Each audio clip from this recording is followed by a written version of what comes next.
Hey, hey. So we got a little interesting background here today. And so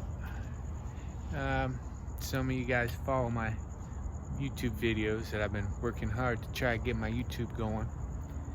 And you know that I got offered a job to come back to California and work a little bit.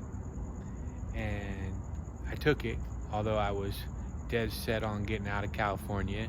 And you saw the videos I made about what a hellhole California has become. But I was living in Ohio, and I got this job opportunity, and I've worked in the entertainment industry for 20 years. It's all I know, you know. It's what I've done, you know. Of course, when I moved to California, I didn't have the wrinkles on my head or the crow's feet. And I worked a lot. Well, I took this job, and it required me flying from Ohio to California to do a camera test. And then I found out I had the job, and I was in Denver airport flying back to Ohio. So I flew back to Los Angeles from Denver. I was going to film that day, and they said, "Oh, it's all right. We don't need you this day. You can go back to Ohio, get your car, and drive back." So I flew back to Ohio, got my car, drove back, got to LA, started working the next day, and I worked this job for a little over a week. And then I get a text message today saying that they don't need me anymore, that they found somebody who, they replaced me with somebody that used to work on the show. Apparently one of the crew guys, had a friend that they were gonna put in to replace me. So I got replaced on the job, if that's what it really was. I don't know. Maybe they saw my YouTube videos about what a socialist shithole California's become. Either which way, I got fired from a job. And it hurts to get fired from a job.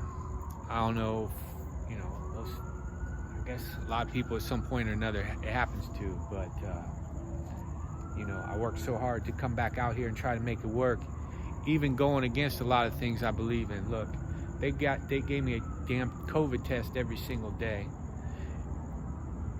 They took a swab, and the nurse would put up my nose every day. And then even after having to be tested every single day, knowing damn well I don't have COVID, they still make me wear a mask. And then when the main actor come on, not only that you have to wear a mask, you also have to wear this face guard thing, okay? And I was working as a stand-in, okay? Stand-in, you mimic the actors while they set up the lights and the camera, blah, blah, blah. Honestly, it's not that glorious of a job. You're basically like a piece of furniture, okay, as they set up the shot. I should be starring in these shows, not standing in the background or standing in for these actors who I'm more talented in than in the first place.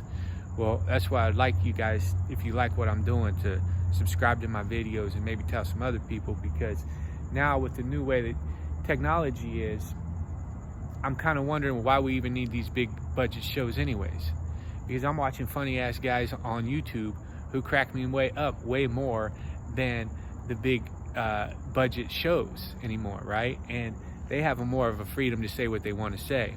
So I don't know. I actually kept a good attitude during the job, and I tried not to say anything. I couldn't really say because of my mask on, but you know what? It wasn't a fit. I'm getting sent to a different direction. So I noticed that my videos about Los Angeles get a lot more views than the ones about my little hometown. But I think you guys all know where my heart is. It's always in that little hometown. So anyways, I got fired from this job today, and I went back in my mind thinking, what did I do wrong? You know, did I screw up? You know, but all I can say is I did the best I could. You know what? I mean, I did the best I could. So all that happened, and then there was a comedy show today that I had gotten booked on. They were doing it outside. And comedy, you know, as I've struggled with it, you know, it's not an easy thing, profession. Hell, I've barely get paid. But there's something about those few minutes on stage where you voice who you are and say what you are and you do what you do. And it makes things better. And I just had a pretty good show. You know, a real good show, actually, considering the circumstances of the world, and that there's still people watching the show that are wearing masks. So I don't know if, even if they thought it was funny, if they could laugh through their masks. But then again, I'm saying how ridiculous it is to wear masks, so those people probably aren't gonna laugh at me because they ain't my crowd. But comedy's been there for me. It's been, when my brother died, the next day I had a show at the Comedy Store, and I was walking to the Comedy Store with tears in my eyes, and I crushed that crowd that night. They didn't know my brother died, but I did. It had more to do. Got divorced. I hit the comedy stage. Flipped my car. I hit the comedy stage. Lose the tip of my finger. As soon as I could hold a mic, I hit the comedy stage. So anyways, here comes a car that's gonna interrupt this great monologue I just gave, but we're on to a new adventure. Sometimes life throws you a curve, hits you in the face, takes your money, takes your job. But all you can do is rise and grind. It's swine time.